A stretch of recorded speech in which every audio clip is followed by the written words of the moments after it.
Assalamualaikum warahmatullahi wabarakatuh. Alhamdulillahi rabbil alamin. Hamdan syakirin, hamdan yuwafi ni'amahu wa yukafi'u mazidah. Ya Rabbana lakal hamdu kama yanbaghi li jalalika wa jalika wa 'azimi sultanik. Asyhadu an la ilaha illallah wahdahu la syarika lah. وأشهد أن محمدا عبده ورسوله لا نبي بعده. اللهم صل وسلم على محمد وعلى آل محمد. ربنا زدنا علوا نافعة وارزقنا فهما جيدا ووافقنا عملا مقبولا. آمين يا رب العالمين. أما بعد. Yang saya muliakan para bapak-bapak, ustaz-ustaz, mudah-mudahan senantiasa dimuliakan oleh Allah Subhanahu wa taala. Para bapak-bapak, saudara-saudara, para imam-imam masjid yang saya muliakan, mudah-mudahan dimuliakan oleh Allah Subhanahu wa taala. Para bapak-bapak, sesepuh, bini sepuh, bapak-bapak, saudara-saudara sekalian, sidang salat maghrib berjamaah yang mudah-mudahan dimuliakan oleh Allah Subhanahu wa taala. Alhamdulillah, puji syukur sama-sama kita panjatkan kehadirat Allah Subhanahu wa taala. Malam ini Allah masih menganugerahkan kepada kita, masih memberikan kepada kita nikmat, di antaranya adalah nikmat iman, nikmat Islam, nikmat kesehatan, nikmat kesempatan, terutama adalah nikmat hidayah. Salawat dan salam sama-sama kita hadiahkan ke junjungan Nabi kita Muhammad sallallahu alaihi wasallam. Allahumma shalli wa sallim ala Muhammad ala sayyidina Muhammad wa ala ali sayyidina Muhammad. Bapak-bapak, saudara-saudara sekalian yang saya muliakan, pertemuan kita malam ini kita coba yaitu hadis yang keempat tentang proses kejadian manusia. Ini hadisnya, hadis arba'in kita baca dulu. Hadis yang keempat. Saya baca hadisnya, nanti saya artikan, saya jelaskan sedikit tentang maksud dan tujuan hadisnya, ya Pak. Al-hadis ar-rabi'u, hadis yang keempat. An-Nabi Abdurrahman Abdullah ibn Mas'ud radhiyallahu anhu qala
Sesungguhnya di antara kamu ada yang melakukan perbuatan ahli neraka hingga jarak antara dirinya dan neraka tinggal sehasta.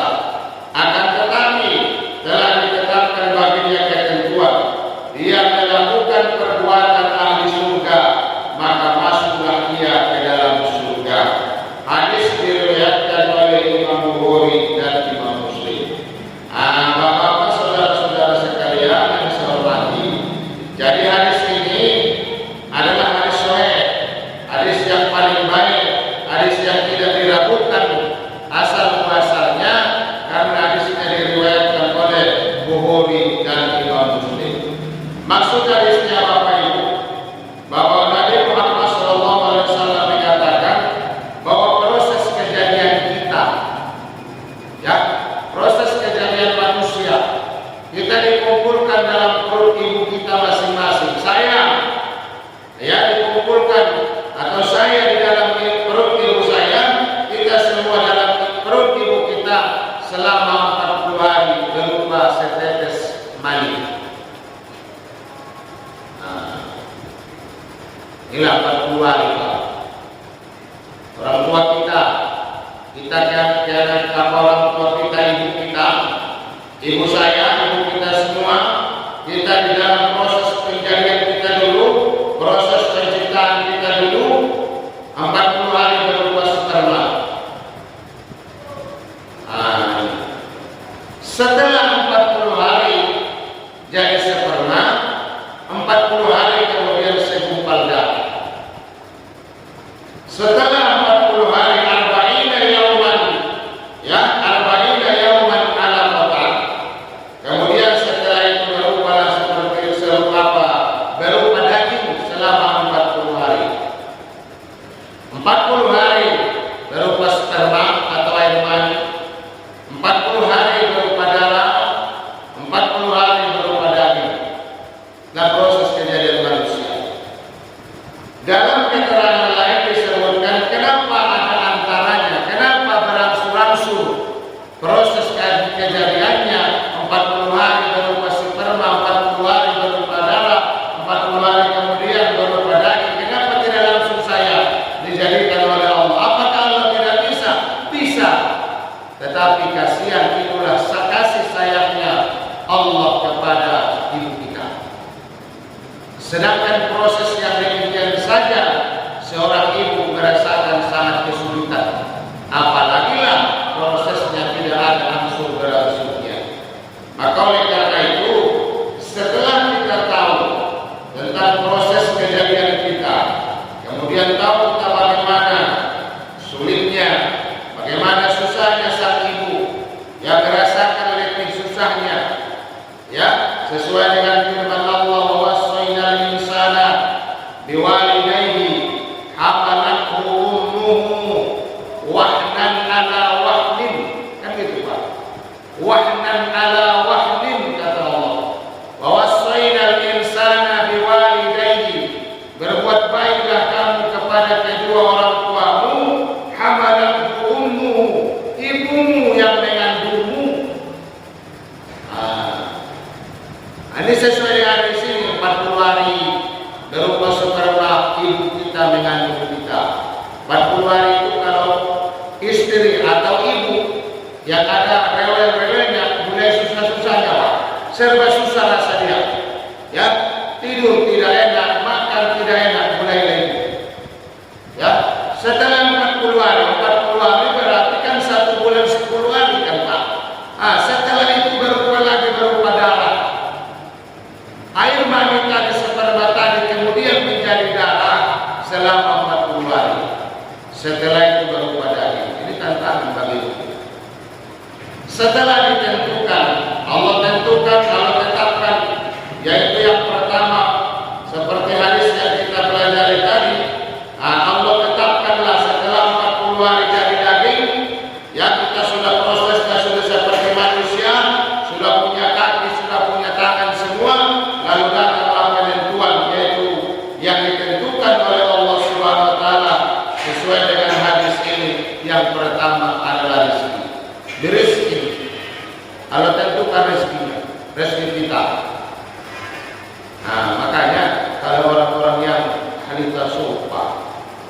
makrifat.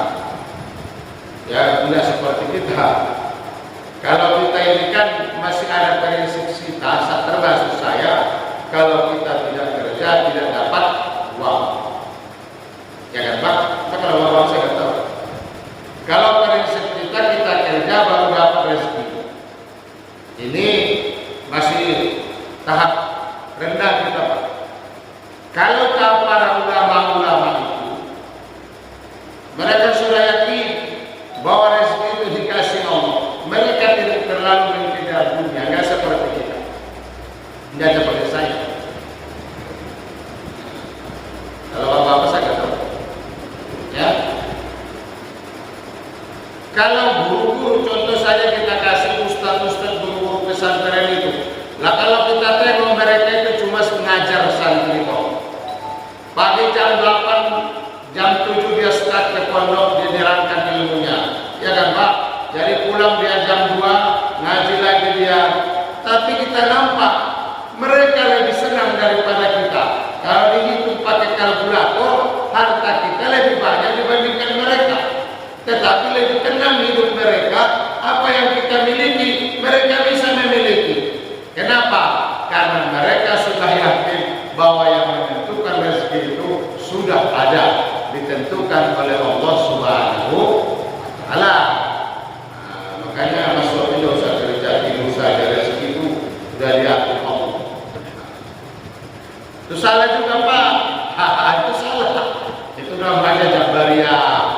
Jadi kalau misalnya saya mengatakan tidak usah lagi saya kerja, tinggal duduk-duduk saja, ngopi-ngopi, ya nggak kerja-kerja saya, rezeki sudah dicatat Allah dalam rahim ibu saya dulu, itu bak salah. Itu kita harus pakai ikhtiar, usaha. Ini jangan salah pengertian loh. Nanti kita ngaji di sini, kata Pak Lulus nggak perlu lagi kerja karena sudah ditentukan rezekinya. Iya sudah. Rezeki itu kan bermacam-macam Pak. Ya, ditentukan Allah dulu kita cita-citanya misalnya. Saya dulu cita-citanya jadi polisi, misalnya. Memang ditentukan Allah misalnya saya nggak jadi polisi ya nggak jadi.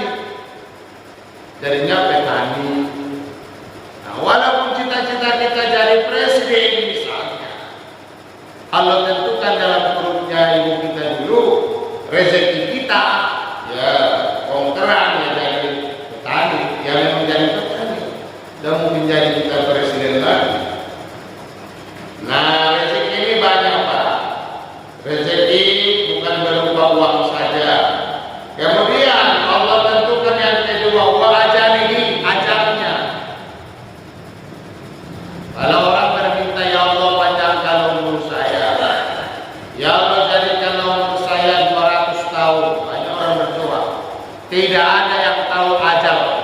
Ya, sudah ditentukan Allah Subhanahu wa Ta'ala ajal kita. Kita tinggal berusaha, kita tinggal berdoa kepada Allah. Bolehkah kita berdoa untuk dipanjangkan umur? Boleh.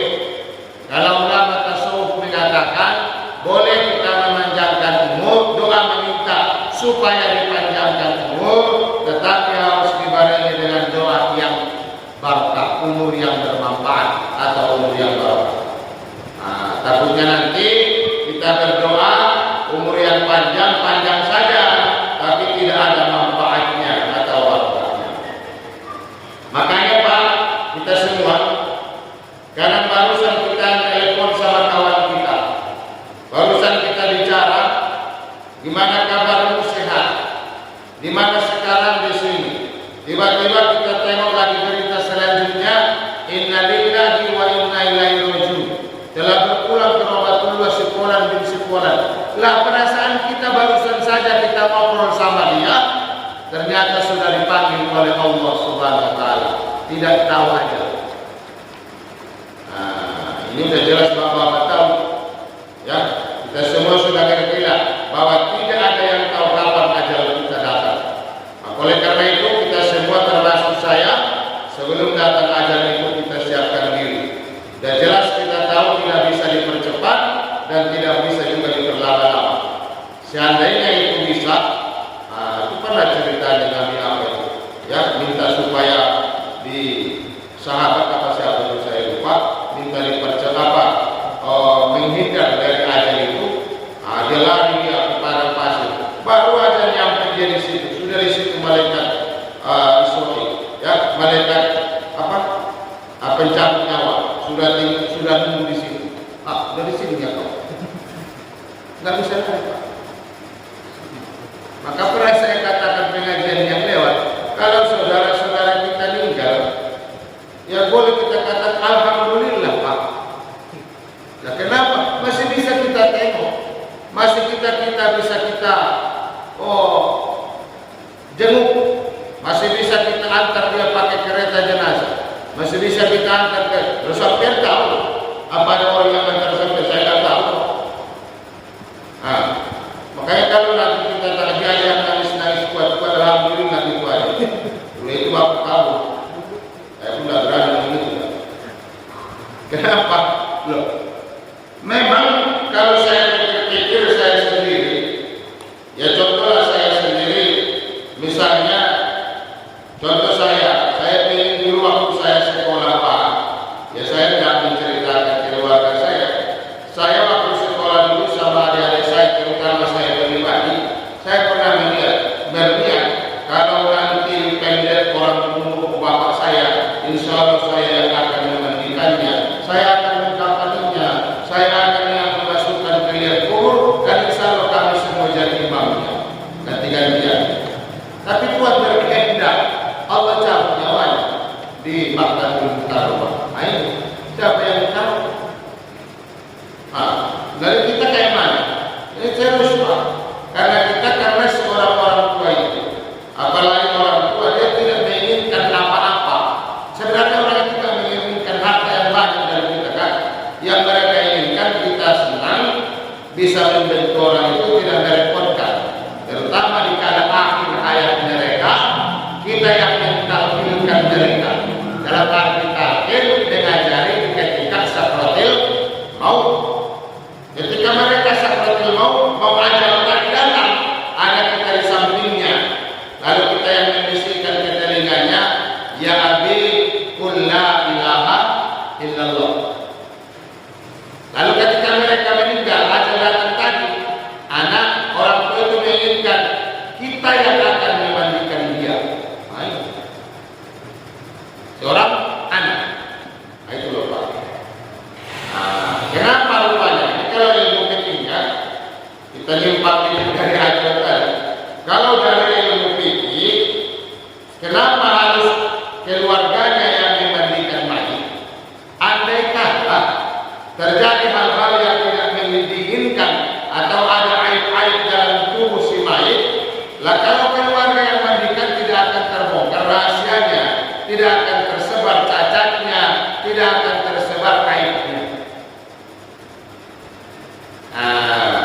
Baru mengkafani, memasukkan ke dalam kubur, jadi imam sholatnya. Itulah kalau kita orang tua. Mudah-mudahan kita semua dipanjangkan umurnya oleh Allah dengan umur yang barokah. Jangan nanti pulang kita dari masjid ini dapat cerita, udah aku dari jamaahnya satu ya. Mudah-mudahan. Ya Pak ya. Artinya kita tahu memang kita harus berserah diri kepada Allah Subhanahu wa taala. Kemudian waramani amal perbuatannya, wasaqiyun aw sa'ida, bahagia, celaka, senang atau tidak, sudah ditentukan Allah Subhanahu wa taala. Kemudian di sini di akhir hadis ini diterangkan, memang sudah ditentukan oleh Allah Subhanahu wa taala si A masuk neraka. Itu ditentukan. Si A masuk neraka, lahir dia ke dunia ini, dia berbuat amal ahli surga. Ditentukan dia masuk neraka Pak. Tetapi dia lahir ke dunia, berusaha dengan belajar dan dia semua berusaha. Setelah itu dia beramal dengan amal surga, maka dia akan masuk ke dalam surga. Jangan salah paham. Ada ditakdirkan dia di dalam perut ibunya dulu masuk surga. Ini si B nanti masuk surga. Setelah lahir ke dunia, dia beramal dengan amal neraka, maksiat terus kerjanya, maka dia akan masuk neraka. Jadi tidak ada patokannya. Tapi siapa yang tahu dia beramal, ditentukan dulu dia masuk neraka ya. Artinya begitu. Seandainya kita ditentukan oleh Allah Subhanahu Wa Taala, kita masuk surga. Tapi lahir kita di dunia, kita beramal dengan amal neraka, pekerjaan neraka, kita akan masuk neraka. Seandainya kita ditetapkan masuk neraka, lalu kita beramal amal ahli surga, maka kita akan masuk ke dalam surga. Bapak-bapak, saudara-saudara, ini banyak sebenarnya keterangannya. Namun sedikit lagi saya akan tambah kesimpulan dari hadis ini.